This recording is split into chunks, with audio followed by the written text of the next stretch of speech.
bienvenue sur mon podcast Femmes épanouies. Patricia, coach en nutrition holistique. Il y a 2 ans, j'ai traversé les montagnes russes émotionnelles que l'on peut également qualifier de cyclone émotionnel. Un épuisement professionnel est passé par là, permettant de mettre en lumière que la seule solution que j'ai trouvée pour étouffer des douleurs était la nourriture, des journées stressantes, rythmées par des crises d'hyperphagie. Tout était prétexte à manger, que ce soit une émotion triste ou de joie. La psychothérapie a été un déclic pour mettre des mots MOTS sur des mots MAUX.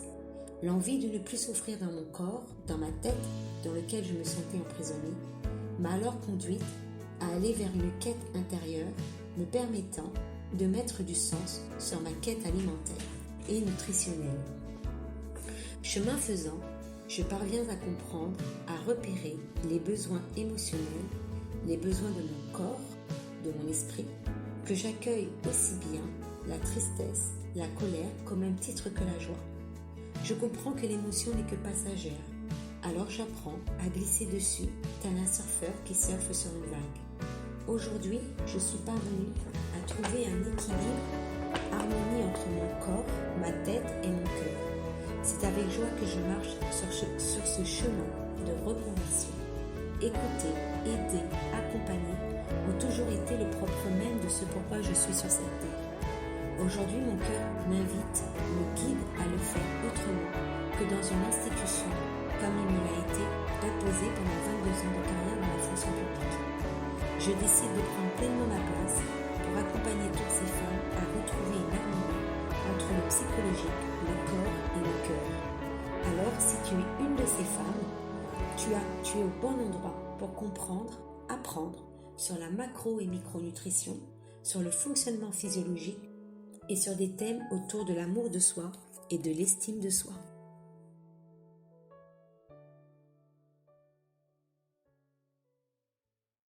Aujourd'hui, je vais vous parler de l'hyperphagie. Déjà, qu'est-ce que c'est? Comment reconnaître une crise d'hyperphagie? Comment la prévenir? Et 4 clés pour vous permettre de sortir petit à petit, pas à pas, de la crise d'hyperphagie. En tout cas, de diminuer le nombre de crises dans le temps. Donc, n'hésitez pas, si vous aimez ce podcast, vous l'avez trouvé utile, intéressant, n'hésitez pas à le partager car il permettra d'aider d'autres femmes. Et ensuite, si vous avez aimé aussi, vous pouvez mettre un pouce pour m'encourager à faire d'autres podcasts. Merci beaucoup par avance. Donc, l'hyperphagie, qu'est-ce que c'est? C'est un moment pendant lequel la personne va ingérer un certain nombre de quantités alimentaires assez importantes. Ça peut être du sucré, ça peut être du salé. Et cette quantité alimentaire, elle va ingérer jusqu'à ce qu'elle ait mal à l'estomac et mal au ventre. C'est les maux d'estomac MAUX, les maux de ventre, c'est cette sensation corporelle très ballonnée, hyper gênante, qui va amener la personne à s'arrêter de s'alimenter. Contrairement à la boulimie, l'hyperphagie, on ne se fait pas vomir. La boulimie, on se fait vomir. C'est vraiment cette différence qu'il est important de noter. Comment arriver à une hyperphagie? Alors, quels sont les facteurs? Généralement, c'est le facteur émotionnel qui est lié. Alors, je ne suis pas pour dire qu'il y a des émotions positives et des émotions négatives. Il y a des émotions, on va dire, qui d'emblée va vous mettre dans un état physique et psychologique très confortable et très agréable. Et il y a des émotions qui, au contraire, vont, on va dire, réveiller en vous un mal-être physique et psychologique. Ça va être un petit peu, vous savez, comme ces sirènes d'ambulance, de pompiers, d'alerte, que l'émotion de la colère, de la tristesse, qui va s'éveiller dans votre corps en fait. C'est juste pour vous dire, il y a un événement là qui vous a apporté telle émotion. Donc pour moi, il n'y a pas de bonnes émotions et de mauvaises émotions. Il y a des sensations liées à cette émotion qui peuvent être inconfortables, voire désagréables. Mais ce n'est pas la mauvaise émotion. C'est la conséquence de cette émotion qui crée cette sensation agréable ou désagréable. Donc, je reviens sur les facteurs. Les facteurs, c'est entre autres l'émotionnel. Donc, comme je vous ai dit, si par exemple vous avez une journée un peu stressante, une journée un peu, on va dire, où vous n'avez pas pu dire ce que vous avez envie de dire à votre collègue, à votre conjoint, à vos enfants, voilà, des moments où vous avez pas, où vous n'êtes pas autorisé à exprimer votre désaccord.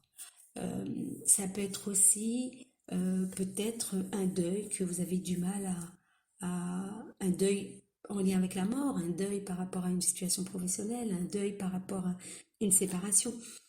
Voilà, ça peut être ce genre d'événement qui fait réveiller chez vous des émotions autour de la tristesse, autour de la colère, et qui vont déclencher chez vous une sensation de vide ou une sensation d'être débordé par l'émotion qui, pour vous, il n'y aura pas d'autre porte de sortie que de se jeter sur la nourriture sucrée, salée. Cela dépend de chacune des personnes et de la sensibilité de chacune des personnes. Ça, c'est pour la partie émotionnelle. L'autre facteur qui peut amener la personne à être dans la crise d'hyperphagie, c'est la restriction. Vous savez, ce type de personne de femme, qui va se dire pendant une semaine, pas de chocolat, alors que le chocolat, ça va être quand même, elle sait que c'est l'aliment réconfort, elle sait que c'est quelque chose qui lui apporte une certaine plénitude, un certain plaisir, et elle va se l'interdire pendant toute la semaine, voire se dit pendant un mois, je ne mange pas de chocolat, une restriction très drastique en fait. Eh ben, ça va faire l'inverse. À la place de prendre un carré, ben, la personne elle va prendre une tablette. Voilà. Donc voilà, au final, toute restriction trop drastique sur du court, moyen, long terme va favoriser la crise d'hyperphagie. Alors, souvent aussi, les crises d'hyperphagie arrivent quand on veut modifier la, la silhouette de son corps, quand on veut modifier, on va dire, on veut aller vers la perte de poids, mais qu'on ne veut pas s'accorder du temps. On veut que ça aille vite, du jour au lendemain, genre on se réveille le matin, on a perdu 3 kilos. Du coup, on va être amené, la personne va être amenée surtout à se peser, soit tous les matins, soit une fois par semaine, soit tous les 3 jours. Et en fait, elle va se rendre compte que le poids, il n'est pas régulier. Il va monter, il va descendre, il va monter, il va descendre. Et cette pesée va créer en fait un état de stress psychologique, un état de déception la concernant, donc une perte d'estime d'elle-même, qui, dans un cercle vicieux, va l'amener à s'alimenter de manière incontrôlée. Parce qu'il y a une perte d'estime d'elle-même.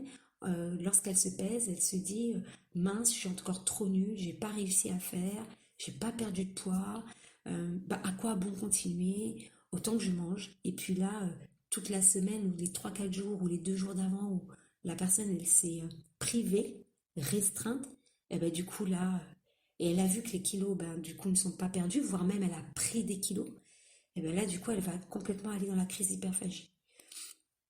Le dernier facteur que moi j'ai repéré également dans les accompagnements, comme je disais aussi, c'est le rapport à soi, c'est-à-dire où on va être très malveillant se concernant. On va être dans une attitude de je suis nulle, je me culpabilise parce qu'au final, quand j'ai fait la crise d'hyperphagie, ben, je me suis goinfrée, je me vois comme quelqu'un qui n'est pas capable de mener quelque chose jusqu'au bout, que je me sens nulle. En fait, il y a un discours entre soi et soi qui est très, dévalorisant, malveillant, voire même maltraitant. Je vais dire vraiment, on peut être maltraitant envers soi-même en fait. Et du coup, rejeter ce que l'on est ou rejeter ce que l'on n'est pas. Le dernier point, qui est pas des moindres, alors chez la femme, il y a aussi ce cycle des hormones. Et ce cycle des hormones, pendant la période d'ovulation, si vous ne connaissez pas votre corps, on a tendance à être soit plus sucré, soit plus gras. En tout cas, il y a un déséquilibre entre le sucre et le gras en fonction, on va dire, des affinités de chacune des femmes. Par exemple, moi, je vais être en période d'ovulation très sucre. Bon, comme je connais mon cycle, puisque je pratique la méthode naturelle, donc je peux le prévenir. C'est-à-dire qu'à ce moment-là, une semaine avant l'ovulation, je sais que j'ai préparé plein d'encas avec des sucres, on va dire, qui va être favorable à mon état de santé et qui va pas me défavoriser, c'est-à-dire qui va pas me faire monter la glycémie, mais qui va être quand même assez goûteux, qui va m'apporter cet apaisement que durant cette semaine d'ovulation qui est des fois difficilement gérable physiologiquement du coup. Donc du coup après il y a un impact aussi sur le psychologique, mais comme physiologiquement je connais, donc je peux agir et du coup ça va m'aider psychologiquement. Donc c'est aussi important pour vous de connaître votre cycle parce que ça peut être aussi juste une histoire d'hormones qui vous amène à avoir des crises d'hyperphagie. Et donc si vous ne connaissez pas votre cycle, ben, au final, vous pensez que c'est psychologique et au final, en fait, c'est physiologique. Donc une fois que vous avez mis le doigt sur la physiologie, on peut très vite intervenir et prévenir. C'est moins compliqué que l'émotionnel, je ne vais pas vous cacher, c'est vrai, c'est beaucoup plus simple que l'émotionnel, l'estime de soi. Mais au moins, bah, si c'est que les hormones, je veux dire, votre problème, il est réglé en 2 mois, en fait, même pas au prochain cycle. Vous le calculez, vous calculez vos cycles sur 3 à 6 mois. Vous regardez vos dates de vos dernières règles et vous savez c'est quand votre ovulation. Et à ce moment-là, vous pouvez prévenir. Le problème, il est réglé. Alors là, je vous ai parlé des facteurs qui vont favoriser les crises d'hyperphagie. Alors, il n'y a pas de liste exhaustive. C'est vrai que j'ai mentionné là, dans ce podcast, on va dire les facteurs qui reviennent le plus souvent dans les accompagnements que je fais avec les femmes. Euh, Après, il y a peut-être d'autres facteurs. Je ne vais pas vous cacher, mais c'est vrai que c'est vraiment ces facteurs-là qui reviennent beaucoup plus souvent, majoritairement. Alors, comment on fait? Est-ce que, effectivement, je peux vous apporter dans ce podcast 4 clés qui vont vous permettre de commencer à entrer sur le chemin de la guérison pas à pas, étape par étape.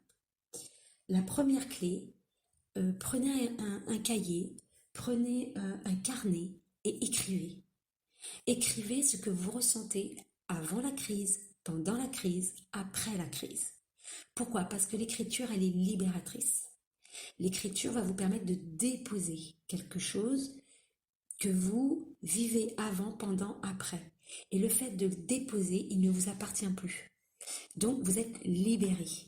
Et le fait de vous libérer, ça enlève un poids. Et du coup, ça vous permettra aussi d'avoir une prise de conscience beaucoup plus distanciée. Donc, du coup, d'être beaucoup moins dévalorisant avec vous-même, beaucoup moins malveillant avec vous-même. Et vous verrez qu'au fur et à mesure de l'écriture, vous allez même parvenir à écrire que vous vous aimez en fait, que vous aimez cette personne que vous êtes. Donc vraiment le conseil que je vous donne fortement et j'insiste, l'écriture, même si vous n'avez pas l'habitude d'écrire.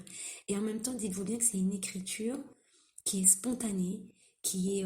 Il n'y a pas de belles phrases, de jolis mots. C'est vraiment ce qui vous vient dans le cœur à ce moment-là. Vous l'écrivez. Et c'est votre journal intime. Et ça vous permettra des fois de relire et vous verrez le chemin que vous aurez parcouru en écrivant. Ça, c'est le premier conseil que je peux vous donner. Le deuxième conseil, c'est d'essayer de réguler physiologiquement. C'est-à-dire que des fois, si votre microbiote, vous savez, c'est les bonnes bactéries qu'on a dans nos intestins, s'il est complètement déréglé parce que vous avez eu une prise d'antibiotiques avant assez importante, parce que vous faites des mycoses vaginales de manière à répétition, parce que peut-être parce qu'effectivement, vous avez une alimentation, on va dire, essentiellement basée sur des produits transformés. Tout ça va dérégler votre microbiote si vous ne dormez pas bien la nuit, parce que vous êtes stressé ou angoissé, si votre corps n'est pas suffisamment en mouvement. Tout ça va contribuer à un déséquilibre du microbiote. Et quand le microbiote, c'est-à-dire qu'en fait au niveau de vos intestins, vous n'avez pas cette batterie de bactéries en prébiotiques et en probiotiques, et bien en fait votre corps va demander du sucre. C'est comme si quelque part les bactéries qui restent ne peuvent pas combattre si vous voulez, suffisamment contre les virus, contre votre état de stress, contre l'oxydation des cellules, et ça va faire l'effet inverse, c'est-à-dire que ça va susciter chez vous des pics de sucre en fait, et parce qu'ils auront besoin de sucre pour être nourris. Donc là, c'est équilibrer votre microbiote avec tout ce qui est lacté fermenté. Donc, ce que je pourrais vous conseiller, c'est tous les jus de légumes lacto-fermentés, tout ce qui est kombucha, tout ce qui est légumes fermentés. Donc, il y a plein de recettes sur YouTube si vous voulez les faire vous-même, ou sinon vous allez dans les magasins, on va dire spécialisés bio, où vous pouvez acheter et vous vous faites des cures d'une semaine, 15 jours. Ça sera déjà très bien et suffisant. Je ne vous conseille pas, la choucroute par exemple aussi ça peut aider. Alors, je ne vous conseille pas particulièrement de prendre des probiotiques et des prébiotiques en, en complément alimentaire parce que chaque personne a une génétique de microbiote qui est bien particulière, qui est bien individuelle en fait. Et malheureusement, les compléments alimentaires, en fait, des fois, ça peut avoir l'effet inverse. À la place d'équilibrer, ça peut déséquilibrer.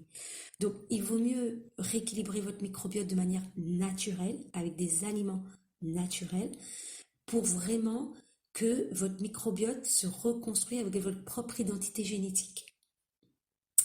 Donc, il y a beaucoup de sciences qui ont été faites, on va dire, sur ça, qui fait que je conseille vraiment les personnes d'être plutôt sur une ressource alimentaire euh, naturelle pour recréer sa génétique microbiote et pour créer ses prébiotiques qui vont permettre de créer des probiotiques et qui vont recréer toute la synergie microbiotique dans ses intestins. La troisième clé, c'est de ne plus avoir d'aliments interdits. Et c'est vrai qu'il y a des aliments qui vont être favorables pour votre santé, d'autres qui vont être moins favorables. Pour autant, si dans votre semaine, vous avez 80% d'alimentation saine, on va dire bonne pour votre santé, c'est-à-dire vous allez manger le plus, on peut dire, le plus fait maison possible, des aliments bruts que vous-même vous allez cuisiner. 80% du temps dans la semaine, si vous mangez de cette manière-là, très bien, top, ça va vous apporter une énergie, ça va éviter l'oxydation de vos cellules, etc. Donc c'est génial. Et puis si 20% de la semaine, qui correspond à peu près à 2 jours, vous voulez vous faire un plat qui est beaucoup plus goûteux pour vous au niveau papille, qui est beaucoup plus réconfortant sur le plan psychologique, même si ça ne va pas être favorable pour votre microbiote ou pour l'oxydation de vos cellules, c'est pas grave, faites-le. Faites-le parce que ça va être libérateur pour vous. Et puis, c'est pas ça qui va vous faire prendre du poids, c'est pas ça qui va vous mettre en danger, on va dire, au niveau santé, parce qu'il n'y a pas de perfection en fait dans ce monde. L'idée, c'est que vous trouviez une harmonie, un équilibre entre une alimentation santé, une alimentation plaisir, une alimentation qui vous permet de rester socialisé et de ne pas vous isoler. Donc, si vous aimez votre chocolat au lait à la place du chocolat noir, prenez 20% de votre semaine votre chocolat au lait. Si vous préférez votre gâteau millefeuille, prenez-le une fois par semaine. Faites-vous plaisir. Prenez ce temps-là pour vous et appréciez-le en pleine conscience, sans culpabilité. Et vous verrez que finalement, petit à petit, chemin faisant, les crises hyperphagiques vont se calmer. D'elles-mêmes en fait, ça va permettre d'elles-mêmes de se poser, de se calmer. Et en plus, je suis même pratiquement sûre que chemin faisant, vous allez vous-même remplacer cet aliment qui à la base n'était pas favorable pour votre régénération cellulaire, et vous allez le remplacer par un autre aliment que vous allez kiffer, adorer et qui lui sera en plus favorable pour votre physiologie. Vous me redirez dans vos commentaires, dans les commentaires du podcast, mais je suis assez confiante là-dessus. Alors la quatrième clé, c'est repérer, en fait, pendant les 3 premières clés vont vous permettre de repérer, de mieux connaître vos moments de satiété et vont vous permettre de réguler votre faim. Et à partir du moment où vous allez pouvoir réguler votre faim, les crises d'hyperphagie aussi seront, on va dire, plus facilement, vous pourrez les anticiper de manière plus facile et plus aisée. Vous serez dans une zone de confort. Il y aura moins d'inconfort pour pouvoir réguler cette crise d'hyperphagie qui risque d'arriver. Le fait de réguler votre faim va diminuer, voilà, j'ai trouvé en fait comment vous l'expliquer, le fait de réguler votre faim, le fait de prendre conscience de vos moments, au moment de vous alimenter, de prendre conscience de cette satiété, vont vous permettre d'anticiper et de réduire les chances d'avoir une crise d'hyperphagie. Donc ça va vous mettre dans une zone physiologiquement confortable et psychologiquement aussi confortable. Donc voilà les 4 clés que je voulais échanger avec vous. Je pense que j'ai pas... Et la pesée. Ah oui, excusez-moi. La pesée, c'est important de vous peser une fois par mois. C'est largement suffisant. À jeun le matin, après avoir été à la selle et après avoir été uriné. C'est pas représentatif de se peser toutes les semaines.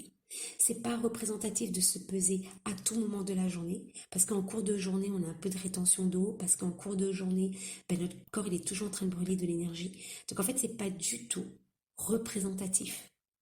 Donc le conseil que je vous donnerai, c'est à la limite, si vraiment vous voulez vous peser, c'est une fois par mois, le matin, à jeun, après les selles et après avoir uriné, et vous pesez de préférence toujours au même moment de la journée.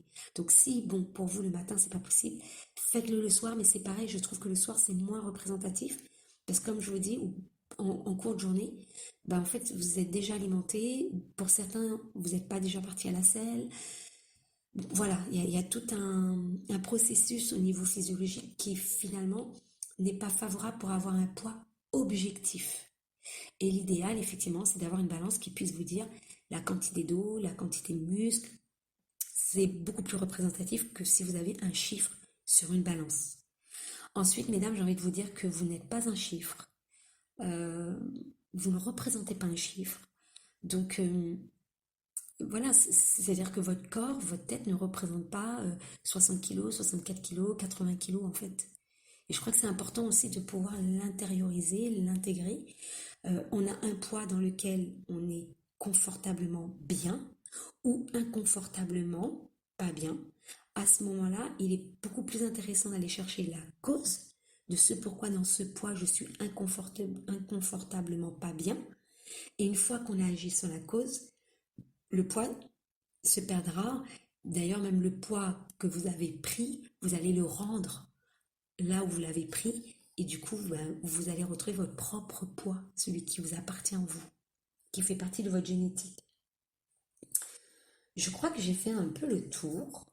Je reste à votre disposition sur les commentaires sur le podcast pour répondre à vos questions si vous en avez concernant les 4 clés que je vous ai apportées. J'ai fait aussi un petit post sur Instagram, vous pouvez aussi retrouver concernant l'hyperphagie. Et écoutez, vous pouvez aussi me contacter si vous voulez au moins savoir si effectivement vous êtes sujette à ces crises d'hyperphagie ou pas. Et je peux déjà vous donner, lors de cet appel téléphonique gratuit, quelques pistes, quelques clés pour déjà vous rassurer, pour vous mettre en confiance. Et puis, je finirai par vous dire de prendre soin de vous, d'être dans une démarche où vous êtes importante pour vous-même et créer vous-même votre propre équilibre et votre propre bonheur. N'attendez pas que les autres le fassent pour vous.